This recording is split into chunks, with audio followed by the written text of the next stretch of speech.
June 29th, 1944, a grey morning over Villiers-Fossard, France. The air still smelled of salt from the beaches and of diesel, sweat and fear. Staff Sergeant Lafayette Pool sat cramped inside his M4 Sherman, sweat dripping from his helmet liner. Ahead of him, through the hedgerows, he saw German infantry shifting shadows between the trees. He was 24. No kills, no experience, just a crew of 4 men who trusted him more than the steel around them. Every tanker in the 3rd Armoured Division knew the truth. Nobody liked to say out loud. The math was against them. A Sherman 75mm gun could barely dent a German Panther. A Tiger could punch through a Sherman at 2,000 yards, while the American crew couldn't even see where the shot came from. They joked about it, nervously. They called the Sherman a Ronson lights up every time. That morning, Pool's regiment moved to attack a fortified German line held by the Strain. 353rd Infantry Division. It wasn't a fair fight. It never was.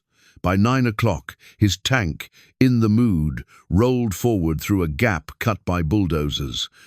The earth trembled beneath its 30-ton weight. Then the horizon flashed. German anti-tank guns opened fire. 5 minutes later, 3 Shermans were burning. Pool spotted a half-track moving along a hedgerow at 400 yards. He called it out. His gunner, Corporal Willis Aller, fired. The round struck. The vehicle erupted in orange fire. Their first kill, then another, and another. 4 German vehicles destroyed before noon. The crew could almost believe they were invincible until a single Panzerfaust streaked out of the trees and slammed into their right track. The explosion threw Pool against the turret wall. Smoke filled the cabin. Oil burned. Richards, his driver, somehow reversed 20 yards while flames licked up through the engine compartment.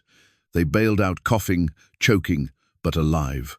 Behind them, in the mood, burned for hours. A twisted shell of steel, ammunition popping inside like fireworks. That night, Pool stood in a French field, watching his first tank die. 31 other Shermans were gone in 2 days. Dozens of friends gone with them. He stared at the wreckage and realized the bitter truth. It wasn't bravery killing American crews. It was doctrine. They were told to fight from distance, to hold position, to trade shots with Panthers they couldn't outshoot, and it was getting them all killed.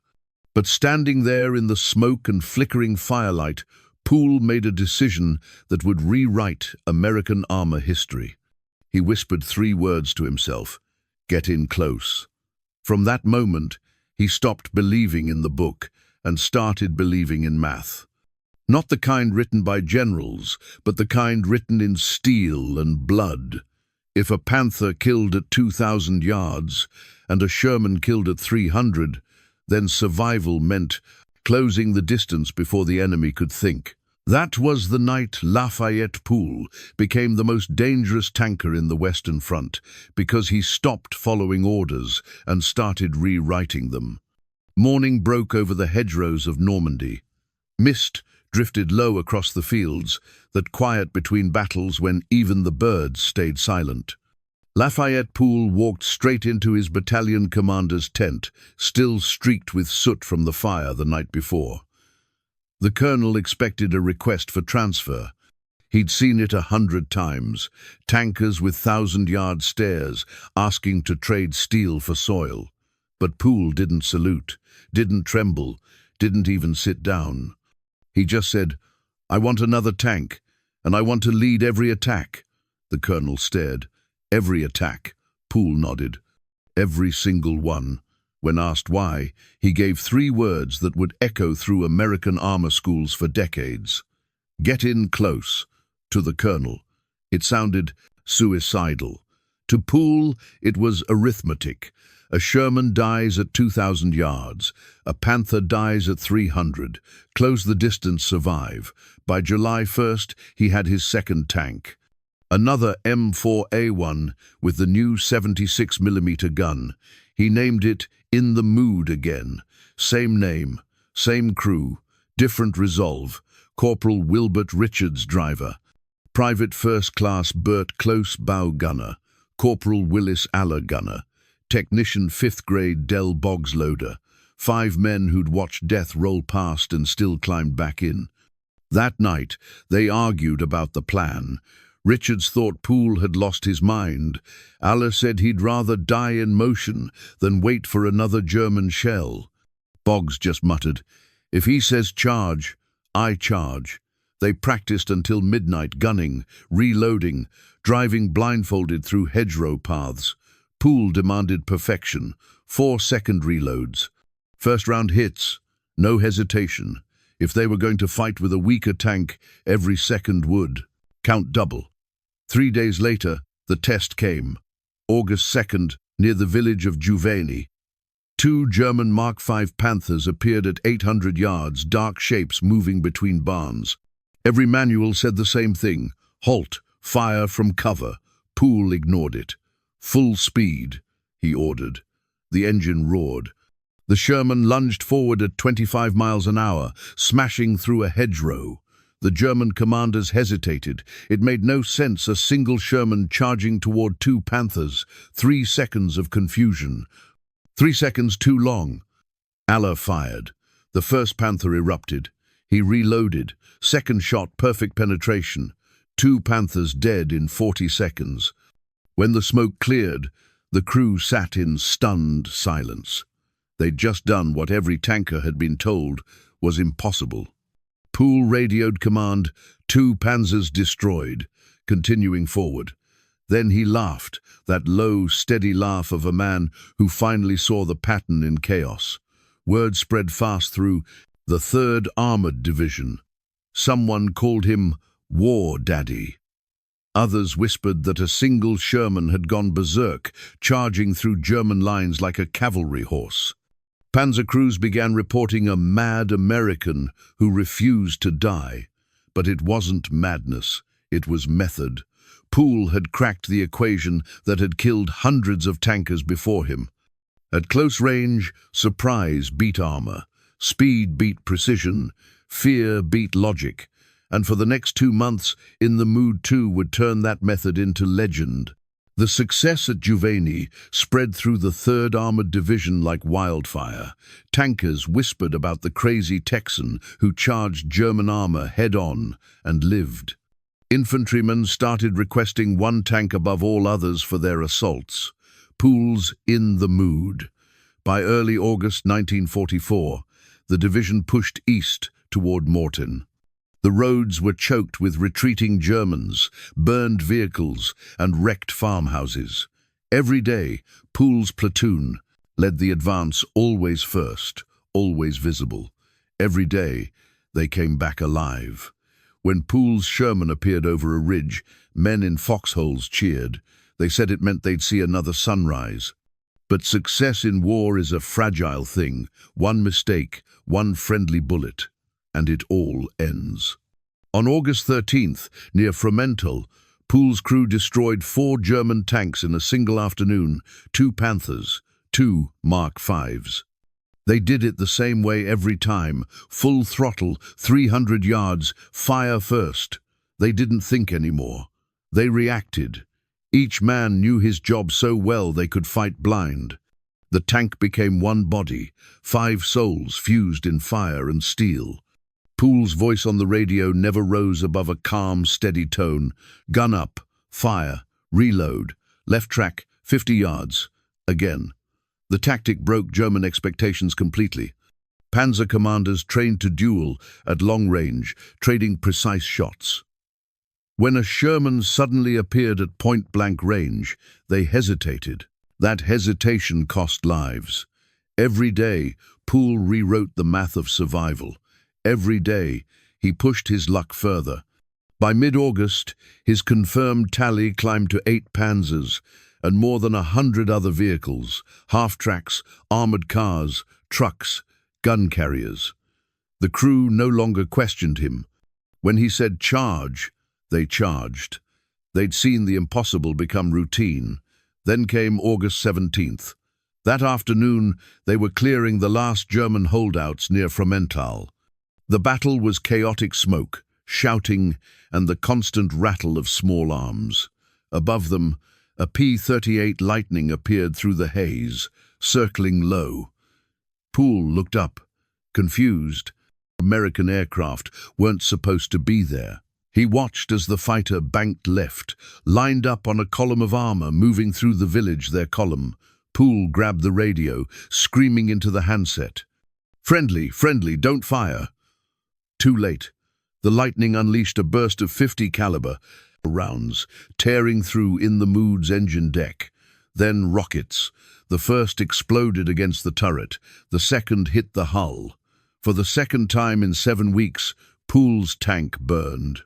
And for the second time, every man crawled out alive. The blast had shredded the village square, burning vehicles, wounded men, chaos everywhere. Richards cursed until his throat gave out. Boggs sat in the dirt, shaking. Close was pale and silent.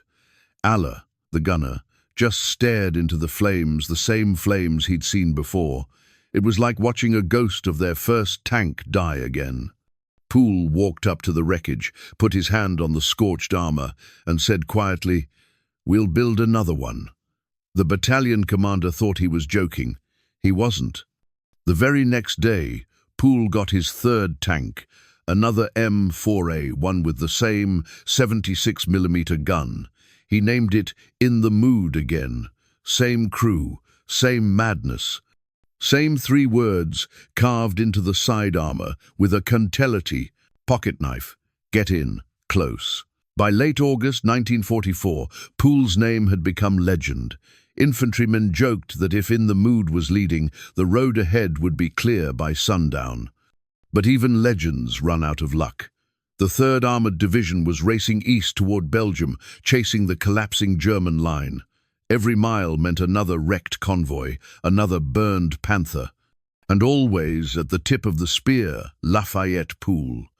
Between August 29th and 31st, his platoon tore through a sector once held by remnants of the 2nd Panzer Division.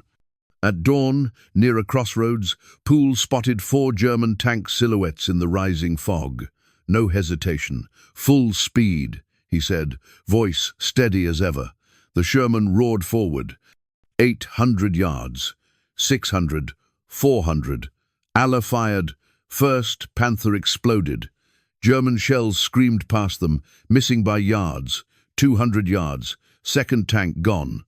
Then the third. Then the fourth. 6 minutes. 4 kills. Smoke and silence. Infantry later found 27 German soldiers huddled in a ditch.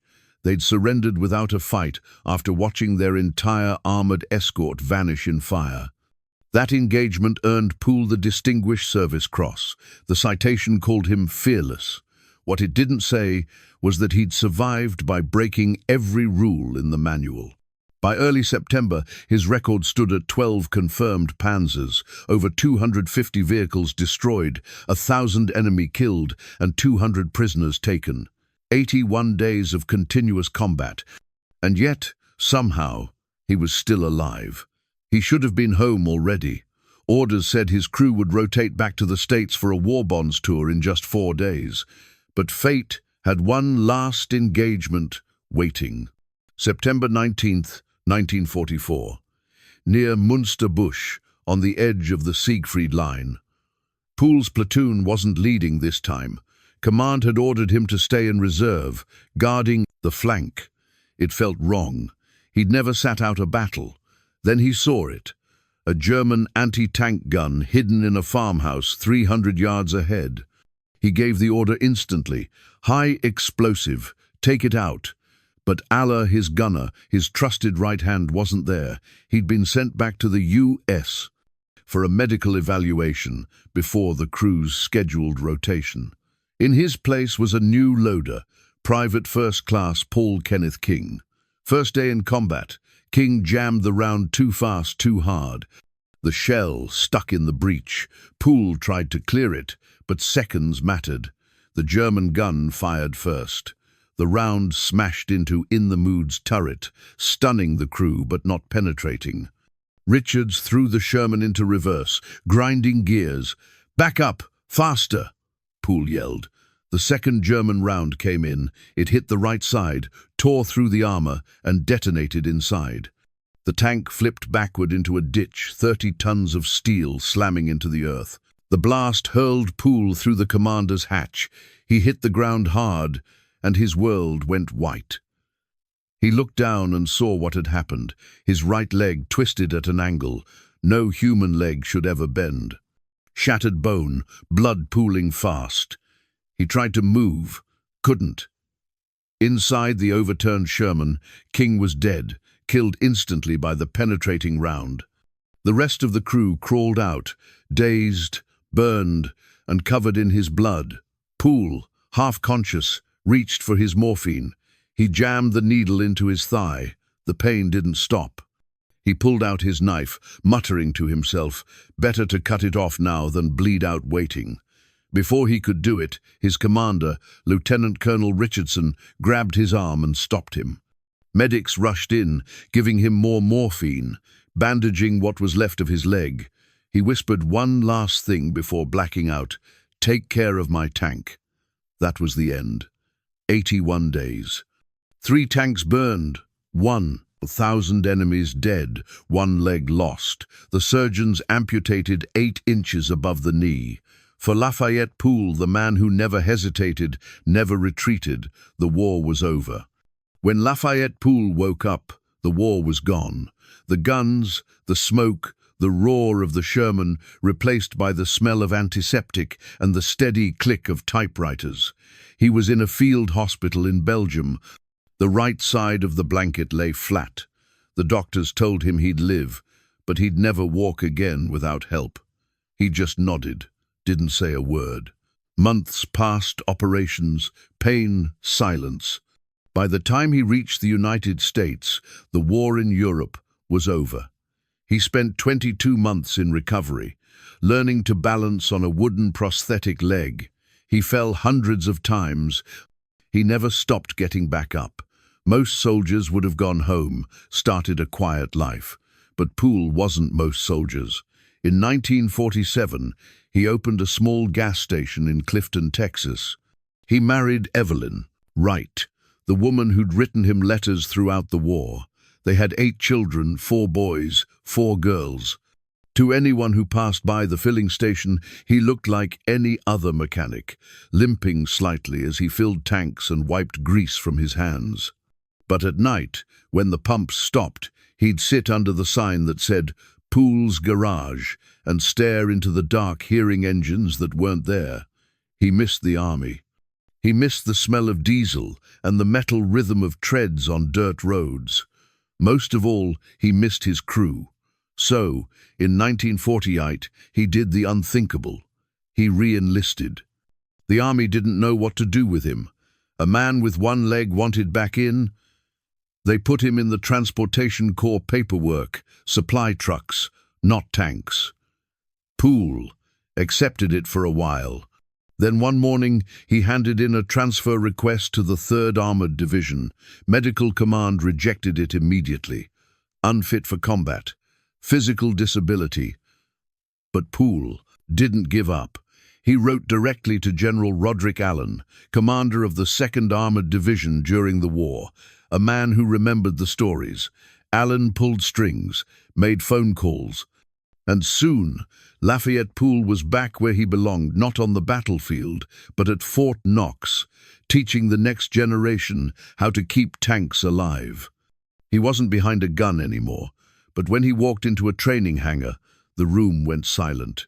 Recruits whispered, "That's him, the man who killed 12 Panzers, the man who lost his leg and came back anyway." Pool would limp to the front of the class, tap his wooden leg twice against the steel floor, and say, This just means I got too close. Don't ever be afraid to do the same." He became a legend at Fort Knox. Instructors told his story to every class, how he turned a so-called death trap into a war-winning machine. He taught mechanics to think like soldiers, and soldiers to think like mechanics. He showed them that survival wasn't about having the best tank, it was about having the best crew. He once told a young trainee who'd complained about the Sherman's thin armor, "Armor's not what saves you, son. Courage buys time, accuracy spends it. Use both wisely."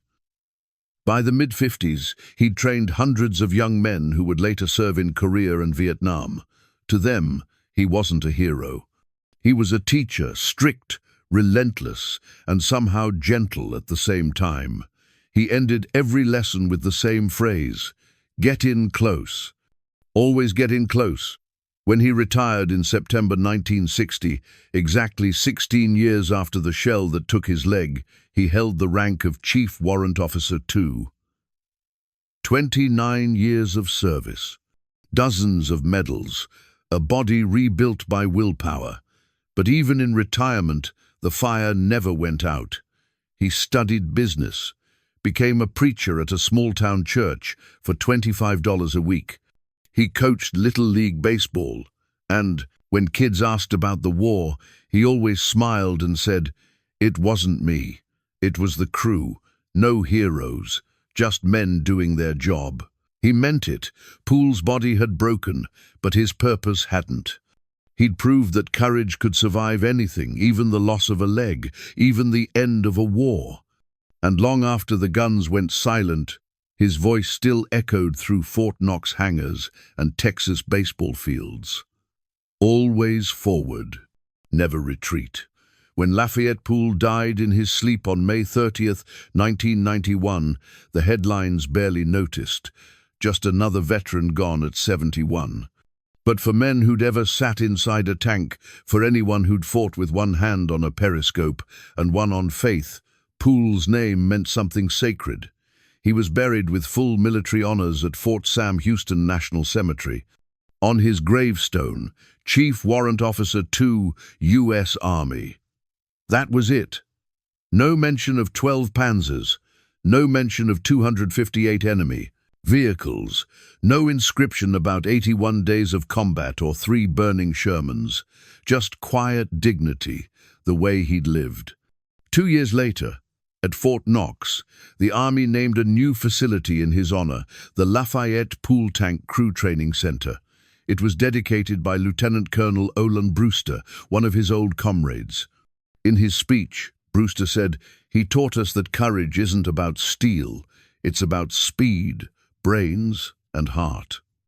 That line became part of the creed for generations of tankers who came after. Because Pool's legacy wasn't just about kills, it was about changing the way America fought. His close-range aggression doctrine, the idea that speed and shock could defeat heavier armor, became standard U.S. Army teaching during the Cold War. Even in the era of M60S, Abrams, and T90S, instructors quoted Pool's words, "Get inside the enemy's engagement envelope. Force them to fight your fight." Historians later compared Pool to Germany's Michael Wittmann or Canada's Radley Walters. Others pointed out that Soviet tankers like Dmitry Lavrinenko scored higher numbers. But none of that mattered. Pool had done it in 81 days, with a machine everyone said was inferior. That's what made his legend untouchable. The Sherman was mocked by many. A Ronson lighter, a Tommy cooker, too thin, too slow, too weak. But Pool proved it wasn't the tank, it was the man inside it. At close range, the same machine everyone pitied became a weapon of terror. Because Pool fought with something no engineering manual could measure: conviction, even Hollywood couldn't resist. In 2014, Columbia Pictures released Fury. Brad Pitt played War Daddy, a battle-hardened Sherman commander who led his crew through the ruins of Germany. The studio never mentioned Lafayette Pool, but veterans who knew the story smiled when they saw it. War Daddy wasn't fiction. He was Pool. The swagger, the stubbornness, the line about getting home the fastest way by smashing straight through the enemy. That was all him. Decades later, at the National Armor and Cavalry Museum in Fort Moore, Georgia, visitors still stop at a glass case. Inside are Pool's medals, the Distinguished Service Cross, the Silver Star, the Purple Heart. Next to them sits his wooden prosthetic leg. It's worn smooth where the straps once rubbed against his skin. Beside it, a small brass plaque reads, Lafayette G. Pool, the Ace of Aces, 12 Panzers, 258 vehicles, 81 days. There are photos, two grainy, black and white shots of In the Mood rumbling through French villages. Pool standing in the hatch with a half smile, helmet pushed back, eyes squinting against the sun. He almost never buttoned up the turret. He was claustrophobic. He said seeing the battlefield with his own eyes was worth the risk of catching a bullet. That habit, that hunger for visibility, saved his crew again and again. At the museum, beside his uniform, there's also a simple diagram of the M4A1 Sherman. It lists the stats that doomed it on paper: 30 tons, 75 millimeters of frontal armor, 76 millimeter gun, top speed 25 miles per hour. The numbers say the Sherman should lose.